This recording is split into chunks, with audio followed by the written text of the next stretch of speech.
এইভাবে কখনো সিন্ড্রেলা সাজতে পারবো সেটা আমি আসলে কখনো ভাবতেই পারিনি। এই হাতে আমার হাজবেন্ড আমাকে আজকে সিন্ড্রেলা সাজিয়েছে। জীবনে আমি আসলে এতটুকুই চেয়েছিলাম আমার হাজবেন্ড আমাকে সবসময় পরীর মতন সাজিয়ে রাখে। এই মিউজিয়ামটাকে কেন মিউজিক ফরেস্ট বলা হয়েছে এটা আসলে ভিতরে যাওয়ার পরে আমি বুঝতে পেরেছি। মিউজিয়ামটা কিন্তু সবসময় খোলা থাকে না, উইকে মেবি হচ্ছে 4 দিন খোলা থাকে। সকাল 10টা থেকে মেবি বিকাল 5টা পর্যন্ত হচ্ছে এই মিউজিয়ামটা ওপেন থাকে।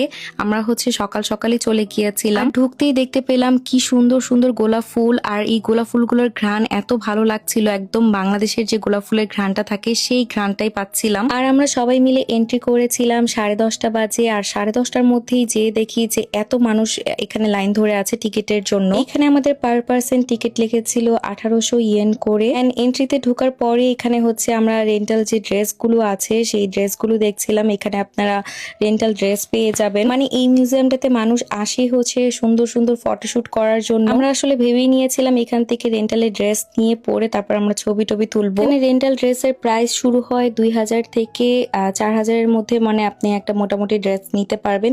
এখানে আমি যে ড্রেসগুলো দেখাচ্ছি এগুলো হচ্ছে বেবিদের ড্রেস। 2000 থেকে 4000 টাকার মধ্যে যে ড্রেসগুলো আমি দেখছিলাম সেগুলো আমাদের একটাও পছন্দ হচ্ছিল না আমার আর ইলাপু। এখানে আমরা আসলে আমাদের নিজেদের পছন্দ মতন যে কোনো ড্রেসই নিতে পারবো। আমি এসে আসলে যে পিঙ্ক কালার ড্রেসটা খুঁজতেছিলাম সেই ড্রেসটা আসলে একটা মেয়ে নিয়ে অলরেডি পরে ভিডিও করা শুরু করে দিয়েছে। আর এখানে পার ড্রেসের টাইম থাকে হচ্ছে 90 মিনিট, মানে আপনি 90 মিনিট একটা ড্রেস পরে থাকতে পারবেন। 90 মিনিট টাইম ওভার হওয়ার পর আপনাকে আবার সেই ড্রেসটা রিটার্ন করে দিতে হবে। আমার আর ইলাপুর আসলে যেই ড্রেস পছন্দ হচ্ছে সেটার প্রাইস আবার অনেক বেশি, মানে 10,000 ইয়েন রেন্টাল ড্রেস। সীমান্ত বলছিল আগে যদি জানতাম তাহলে 10,000 টাকা দিয়ে তো তোমাকে আমি অন্য জায়গা থেকে একটা ড্রেসই কিনে দিতে পারতাম। এখন আমি যেই সাইডে ড্রেসগুলো দেখছি আসলে এগুলো সবগুলো 10,000 ইয়েন করে। সব সুন্দর ড্রেসগুলো অলরেডি সকালবেলা নিয়ে মানুষ পরা শুরু করে দিয়েছে, আর আমাদের একদম বাঁচা কোচা যেগুলো ছিল সেগুলোই হচ্ছে পড়তে হয়েছে। যাই হোক, এর মধ্যে থেকে ইলাপু হচ্ছে পার্পল কালারটা চুজ করেছে আর আমি হচ্ছে এই স্কাই কালারটা চুজ করেছি। তাদের থেকে আমি এখানে ক্রাউন এন্ড নেকলেসও হচ্ছে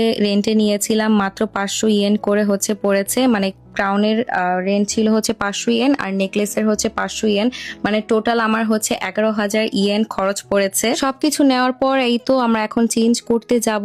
এর মধ্যে আমরা একটা ট্রানজেকশন ভিডিও বানানোর চেষ্টা করছিলাম, এর মধ্যেই দেখলাম একটা বেবি হচ্ছে খুব সুন্দর একটা ড্রেস পরেছে। এরপর তাদের ট্রায়াল রুমে যেয়ে আমি চেঞ্জ করে ফেলি। এটা একটা হচ্ছে স্লিভলেস গাউন ছিল, এখানকার ম্যাক্সিমাম গাউনই আসলে স্লিভলেস, আমি আগে থেকেই দেখে এসেছিলাম। আমি যেহেতু পিঙ্ক কালার গাউনটা পরতে চেয়েছিলাম এই জন্য আমি ভিতরে ইনারটাও আসলে পিঙ্ক কালার নিয়েছি, সাথে হচ্ছে আমার হাজবেন্ডের যে শার্টটা পরেছে সেটাও আমি পিঙ্ক কালার এনেছিলাম। ভাগ্যক্রমে সেই ড্রেসটা আসলে আমার কপালে ছিল না, এটাই আমার মনে হয় কপালে ছিল, তাই আমি এটাই পরেছি। আমি আসলে স্লিভলেস ড্রেস পরতে একদমই কমফোর্টেবল ফিল করি না, তাই আমি ভিতরে একটা ইনার দিয়ে এই ড্রেসটা খুব সুন্দর করে ক্যারি করেছি। ড্রেসটা পরতে আসলে আমার অনেক বেশি কষ্ট হয়েছে, এটার অনেক বেশি ওয়েট ছিল। আমার হাজবেন্ড আমাকে হেল্প করেছে এই ড্রেসটা পরার জন্য। আর যেই রুমটাতে আসলে আমরা চেঞ্জ করেছি সেই রুমটা এত সুন্দর ছিল, এত ভিন্টেজ টাইপের একটা রুম ছিল। প্রত্যেকটা চেঞ্জিং রুম একদম আলাদা আলাদা ভাবে সাজানো। আর এখানে যে ড্রেসগুলো দেখতে পাচ্ছেন এগুলো আমাদেরকে রেন্টে দেয়নি, এগুলো হচ্ছে ওয়েডিং এর জন্য। লাইক আপনারা যদি কেউ এখানে ওয়েডিং ফটোশুট করতে চান এই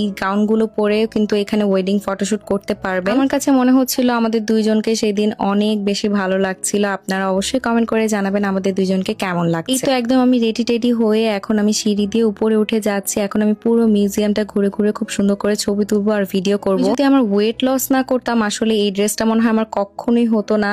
একদম দেখেন কি সুন্দর পারফেক্টলি এই ড্রেসটা আমার বডিতে ফিট হয়েছে। আলহামদুলিল্লাহ, এই মানুষটাই আসলে আমার জীবনে প্রত্যেকটা শখ এভাবে পূরণ করছে। আমার প্রিন্সেস সাজার এই শখটাও সে পূরণ করে ফেলেছে। আমাদের সুন্দর সুন্দর ছবি আর ভিডিও তোলার জন্য কিন্তু আমি একটা স্ট্যান্ড ক্যারি করেছিলাম যেন আমি কাউকে বিরক্ত না করি। এটা ছিল মিউজিয়ামের ভিতরের দিকে, এটা দেখতে এত সুন্দর লাগছিল। আমি আজকে নর্মালি একটা প্রিন্সেস সাজতে চেয়েছিলাম, কিন্তু প্রিন্সেস সাজতে এসে যে আমি এখানে সিন্ড্রেলা সেজে যাব এটা আসলে আমি ভাবিনি। সিঁড়ি দিয়ে উঠে আমি পুরো মিউজিয়ামটা ঘুরে ঘুরে দেখছিলাম, এত সুন্দর ছিল পুরো মিউজিয়ামটা। এখানে ছবি তোলার জন্য প্রত্যেকটা কর্নার এত পারফেক্ট ছিল, আর মানুষও তেমন একটা ছিল না।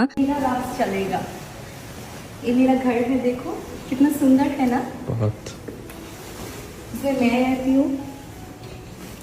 যাই হোক, আমরা দুইজন আসলে নিজে নিজে এখানে প্রিন্সেস সাজার ভাইব নিচ্ছিলাম। আসলে এখানে একটা প্রিন্সেস সাজার একটা আলাদা রকমের ভাইব আছে। আমি বলবো আপনারা জাপানে যারা আছেন মাস্ট বি আপনাদের এই প্লেসটা একবার হলো ভিজিট করা দরকার। মারাত্মক সুন্দর একটা প্লেস। ড্রেস পরার আগে আসলে দুজনে একদমই বুঝতে পারিনি ইলাপু হচ্ছে রাপানজেল সেজে যাবে, আমি হচ্ছে সিন্ড্রেলা সেজে যাব। আপনারা তো অলরেডি আমাদের সেই ছবিগুলো দেখেই ফেলেছেন যে আমাদের ছবিগুলো কত সুন্দর এসেছে। এই কালার কম্বিনেশনটা আসলে আমাদের অনেক সুন্দর মানিয়েছে। সব আপুরে আসলে অনেক সুন্দর সুন্দর কমেন্ট করেছেন, আর কিছু কিছু হেটার্স তো আছেই যারা ব্যাড কমেন্ট করার জন্যই থাকে। বিশ্বাস করেন আমি আপনাদের কথা এখন আর একদমই গায়ে মাখি না, আমার কোনো যায় আসে না। আমি আর ইলাপু লাইক ফুল ডে সেখানে অনেক বেশি এনজয় করেছি। মিউজিয়ামটা আসলে অনেক বড়, একদম ন্যাচারাল পরিবেশ দিয়েও খুব সুন্দর করে সাজানো। সাথে কিন্তু অনেকগুলো রেস্টুরেন্ট ছিল, কিন্তু আমরা সেখানে রেস্টুরেন্টে বসিনি। আমরা আসলে ছবি তোলা নিয়ে অনেক বেশি ব্যস্ত হয়ে গিয়েছিলাম, কারণ 90 মিনিট পর আসলে ড্রেসটা আমাদেরকে রিটার্ন করে দিতে হবে। বাহিরে এত পরিমাণে গরম আর রোদ ছিল, আমার তো একদম হাতের অবস্থা একদম খারাপ হয়ে যায়। আমার পুরো হাতে একদম সানবার্ন হয়ে গিয়েছে। খুব সুন্দর একটা মিউজিক হচ্ছিল, সাথে এই ওয়াটার ডান্সটাও দেখছিলাম।